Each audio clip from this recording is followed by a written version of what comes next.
বলেছিলাম যে আরেকটা পরিবাহ হতে দেব না, আমরা সেই কথা রেখেছি।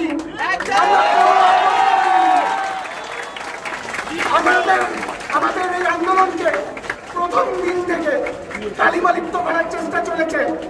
আজকে অব্দি, আজ সকাল অব্দি এক শ্রেণীর মিডিয়াতে বারবার করে বলা হয়েছে যে এখানে যারা দাঁড়িয়ে আছে তাদের মধ্যে স্বচ্ছতার অভাব আছে, তাদের সাথে অনেকের নাকি অনেক রাজনৈতিক যোগ আছে।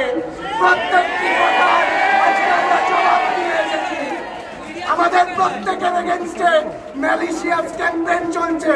প্রত্যেকে এখানে যারা আন্দোলনে জড়িয়ে আছি প্রত্যেকের এগেনস্টে এই ক্যাম্পেইন চলছে। অদ্ভুত অদ্ভুত লোকেরা এসে কথা বলে যাচ্ছেন, পাশ থেকে ছবি তোলার চেষ্টা করছে, অদ্ভুত অদ্ভুত দর্শন লোকেরা দাঁড়িয়ে থাকছেন একটা ভুল চালের জন্য। কিন্তু আমরা জানি আমরা ঠিক জিনিসের জন্য লড়াই করেছি। এই জায়গায় দাঁড়িয়ে আমাদের পিছিয়ে আসার কোনো জায়গা নেই। আমরা পেছনে কোনোদিন চাইনি, চাই না। আমরা চাই আমাদের বোনের জন্য বিচার, তার 5 দফা দাবি আমরা ছিনিয়ে আনবো। ততদিন অবধি আমাদের এই আন্দোলন চলবে।